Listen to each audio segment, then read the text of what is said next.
Finally, Senior Bowl week is here. It is a part of the draft process, we all know, but there are other collegiate bowls out there. For instance, the NFLPA Collegiate Bowl. That's what I'm going over today. I'm going to go over some of the winners of that, the guys that stood out the most. But we're going to have a ton of content this week on the channel because, well, it's in fact Senior Bowl week. I'm going to come out with my winners and losers for measurements for the Senior Bowl. Tomorrow will be the East-West Shrine game, or at least practice winners thus far. So, ton of content. Be here for that. But what's crack-a-lackin'? It's your boy Broshmo, just in case you did not know. So, go ahead, become a bro and subscribe. Leave that thumbs up if you enjoy the content. As always, let me know what you think in the comment section below. I love having that nice football discourse. So let's go ahead, get it started with, I think it's Devin Dixon from Nicholls State, the wide receiver.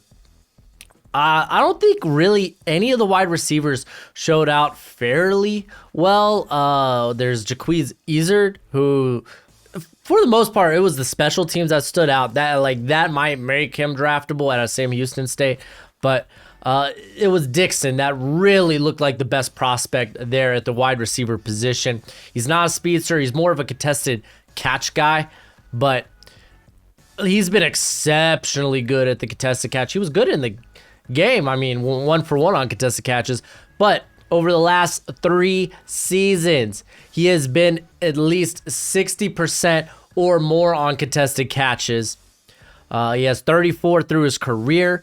Forced missed tackles was impressive too. He had, where's that at? Where do I have that down? There we go. Yeah, 12 this past season, 8 the prior, 11 the year prior. Those are those 2 seasons. He actually saw a considerable amount of play. I mean, over the course of his career, he was Nicholls State. I think he's their lead-in reception leader and touchdown yards leader. Could be wrong. I know he leads a few of those stats, so. But he looked good in the game. 6 receptions for 131 yards. Touchdown. He had a nice dive-in catch. He's got a body that he boxes guys out well. He shows good body control. 6'2", 203. His length is about average in terms of his arms, but does a real good job of boxing guys out. I could see him as a good red zone threat in the NFL. I think he definitely made himself draftable after this weekend. He was easily the best receiver there. And then we're going to go to the defensive side of the ball. James Houston, I don't know if that's the 4th or the 5th, but this cat was insane. First his measurements, right? Because not that impressive. He's going to be an off-ball linebacker at 6 foot, 241. And I was going back, looking through his history, and he was primarily used as a pass rusher this past season at Jackson State, where he went off for 75 pressures, 20 sacks. That's nuts. But he was formerly a recruit from Florida, so there's a pedigree there, where he did play off-ball linebacker, and he's going to have to play off-ball linebacker in the NFL. But I see why Jackson State played him off the edge so much, because this dude's length is nuts. He came in with an 82-inch wingspan, 34-inch arms, very, very nice, and you know what? The dude looked good in coverage during practices this week. He had a pass breakup during the game. I also believe that he was pretty disruptive. Let me pull that up. I think he had like 3 pressures. Yeah, he had 3 pressures.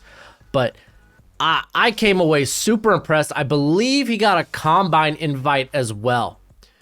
I do believe that. But he was extremely explosive, moves exceptionally well.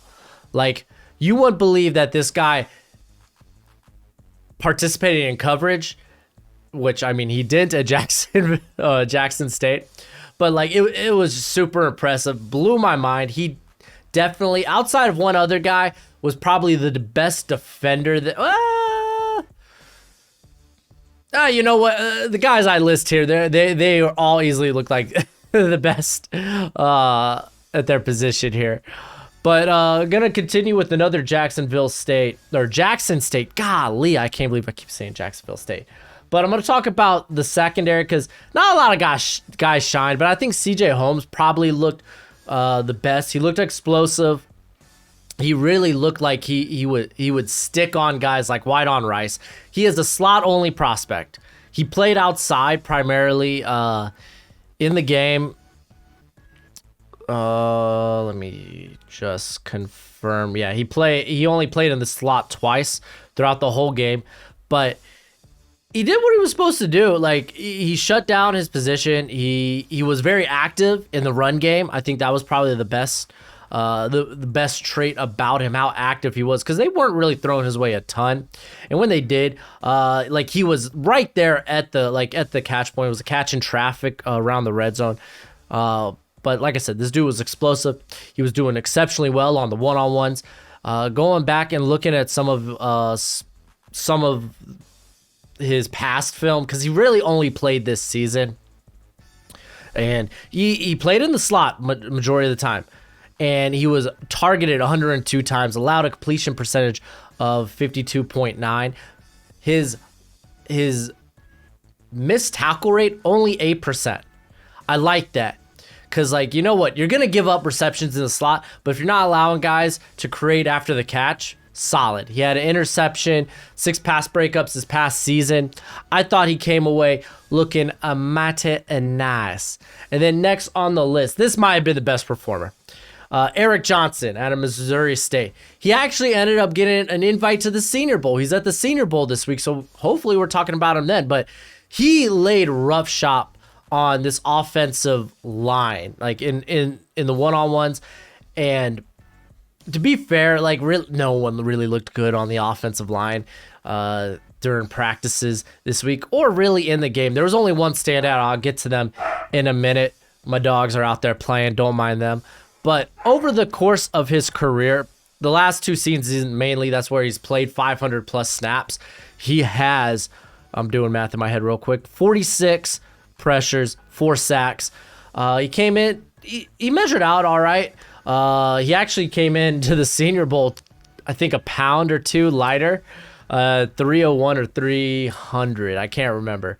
But 33-inch arms, I think 33 and a half. But he was probably the best player during the game, where he had 4 pressures and a sack. Dude looked good. I'm glad he got his invite to the Senior Bowl. I do want to see more of him against better competition. I'm excited. I'm excited because he really did run roughshod on these guys throughout the week. So, dude looked good. Let's talk about the quarterback position. I went with Akeel Glass. He was probably the guy that looked the best. I know that that Kelly Cat looked pretty good during the game, but I was like looking back at some of his other stuff, and as a prospect, he probably looks like an undrafted free agent. I think Glass actually has a legitimate shot to be drafted because he's got the arm strength. He is fairly accurate, and he's been accurate. He was accurate last year at Alabama A&M, where he was 64.4% completion percentage. That's not even adjusted completion percentage because he actually dealt with drops. Its adjusted completion percentage was 73.4. If you don't know what adjusted is, it's just where they remove dropped passes and throwaways. So they take those that aren't the quarterback's fault necessarily, take that out of it. So it's above 70%. And this guy just dealt with a ton of dropbacks at Alabama A&M. Like, not a lot was being done with the screen game or the play action. Not a lot of things that impacted the passing game. Probably, like, not a lot that kind of like schemed stuff, you know? These were just true dropbacks, relied on how he sees the field. Again, relatively accurate. He can throw with a bit of zip. He doesn't throw the prettiest ball, I'll say that. It's a bit wobbly. Like, that ball, like, rather than that nice, tight little spiral, it's all da-da-da-da-da-da in air. That was something I did notice. But you know what? He was getting into his targets. In the game, I mean, I wasn't really impressed with, like, there weren't a lot of difficult throws during the game. Probably his best was, like, the 47-yarder to Dixon. Where he just put it literally where no one else could get it, said, hey, you're a playmaker, go make a play. He did that. Decision-making is going to be a bit of a question mark. Like I said, there weren't a lot of difficult passes during the game. to really say, to question his decision making, but he had 11 turnover worthy plays last season. The year before, he had about as many as turnover worthy plays as he did big time throws. But again, there was a big leap, a big improvement from his 2020 to his 2021. So again, yeah, a guy that, like, there isn't a lot of late round quarterbacks. Like, if you're looking at the late round, you're looking at guys like Brock Purdy, Chase Garbers, Jack Cohn, like those guys. And it's like those guys may be fringe draftable. I might be taking Glass over those guys. Not a lot of athletic upside. This guy's a pocket quarterback.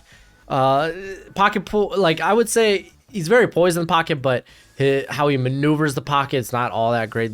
He is not going to pick up, like, the mobility's not there. He's not going to extend plays with his feet. He's not going to pick up. He may be able to extend plays with his feet a little bit, but he's not going to be a guy that can just scamper for a first down. So there was that. Let's go to the offensive line. Josh Rivera's out of Kansas State. I talked about him earlier in this year. He actually made my top 10 of interior prospects at the time. He by far looked, I think, like the best offensive lineman there, bar none. He's got decent, like, I think he can mirror guys if you want to move him to tackle, because he is a bit taller, 6'5", 327. There we go. But I think he could mirror guys on the outside. Like, he has no real problem dealing with guys out on the edge, at least when they lined him up, like one-on-one, like at the tackle position during practice. But dude's got like 32-inch arms. He isn't like the most fleet-footed guy in the world. Probably a guard. And you know what? All his snaps throughout his career at Kansas State were a guard. He's a guard through and through. But he's not like a dominator in terms of the run game. He doesn't really have that mentality of like, hey, I'm gonna bury this cat. More so like, hey, I'm gonna hold you in place. You ain't getting into my running back. But he's been exceptionally solid in pass protection. He's never allowed a sack throughout his whole career. 40 pressures over his career. The dude's been nice. Akeel, what you doing? Akeel's out there barking. My apologies. Let's talk about Aaron Mosby from Fresno State. Another guy that's going to be converted to off-ball linebacker after playing edge this past season for Fresno State, where he had 39 pressures and 11 sacks. Like, the cat was good. Prior to that, in 2019, was it 2019? No, it was actually 2020, 2019, and 2018. Mainly 2019. He played off-ball linebacker. I say mainly 2019 because that's where he had over 200 snaps. Like, prior to that, he only had only 180 was his max snaps in a season. He played over 800 snaps in 2019 as an off-ball linebacker and actually was exceptionally well. I had to go back and I was digging to get some 2019 tape on him, and dude's pretty explosive out there in coverage. He had 4 pass breakups and an interception. I'm a bit concerned about tackling, because during that year he was 18.6% missed tackle rate. And it's not like it got that much better as a pass rusher. It was like 12.8, which is like, oh yeah, that's not bad. It's not. That's actually a pretty good number. But having to make open field tackles, I think, might be a bit of a concern. Another guy, just like Houston, I could see why they put him as a pass rusher, coming in with 33-inch arms. The wingspan's a bit less than desirable. So Houston definitely looking much better this week than Mosby. But he definitely, I think, helped his draft stock out this week, and I think converting to linebacker is actually a pretty wise choice. And then, you know what? My MVP this week was Sam freaking Williams. By far, he looked like he didn't belong there in the best way possible. He looked like he was way better than everyone else there. He came out with 34-inch arms, 80 and a half inch wingspan. Now both my dogs are in here. They're just causing me havoc. But he had 61 pressures over the season, 13 sacks in the game. He had 3 pressures, but he was just winning on the one-on-ones every time. Like, he was he's so explosive. Literally, it was like, I felt like he was spinning his wheels there. I really wish he maybe would have been in like a Senior Bowl or even like the East-West Shrine Bowl. Well, I actually would say the East-West Shrine Bowl might have the better offensive line talent, potentially. But the Senior Bowl's got some pretty darn good talent there as well. But yeah, no, this dude, I don't think we even needed to see him compete at this. I'm glad that he did. Came in 6'3". I was a bit worried when I saw 6'3". I was like, oh no, he's gonna have short arms. Now 34-inch arms. Came out looking perfect. Easily probably the top prospect there. So good on you, Sam Williams. You the man. I do want to mention, I said the secondary didn't look all too well. I will say a guy that I've been particularly high on throughout the year, I've kind of mentioned him here and there, was Leonard Williams Leonard Johnson, right? At a Duke? Where you at? Leonard Johnson out of Duke. I think he came in and looked pretty well. He looked very versatile, but like, again, speed might be a concern with this cat, but I thought he looked probably outside of CJ Holmes because like how fast and how quick he is to react just stood out far and above anyone else there. I'm trying to think any other notable guys like Aloikon Fadukasi. Doesn't look like you're gonna keep this guy. Can't play coverage worth crap, unfortunately. The Rutgers linebacker, Zach Van Valkenburg, Iowa. He had a pretty good game, but during practices he was kind of all right, and he didn't have great like length. He's got like 32-inch arms, and they're closer to 32 than 33. Another cat that I was pretty high on coming in as a raw prospect was Air Force's Jordan Jackson. Just didn't have a good week at all. Just didn't. Trying to see if there's any guys. Like I said, the offensive line group wasn't that impressive outside of Josh Rivera's. Not even my boy Jalen McKenzie, who I was kind of excited for. Like, I think he's still raw. I think he's got high upside. I want to see how he did in the game. Yeah, like, he wasn't like spectacular in the game. Not terrible, but not great. Outside, like, Trey Berry, the Boston College, former Jacksonville State tight end, ridiculous length, 36-inch arms. Austin Allen, the Nebraska tight end, made a few like very good catches. But outside of that, like, again, it wasn't that impressive of a showing. Even the running backs didn't really wow me much. Like Shamari Jones, I didn't think looked that impressive during the game. And then there's Cole Kelly, like the dude's prototypical, like what, like I was gonna say prototypical quarterback size, but he's at 6'7", close to 250.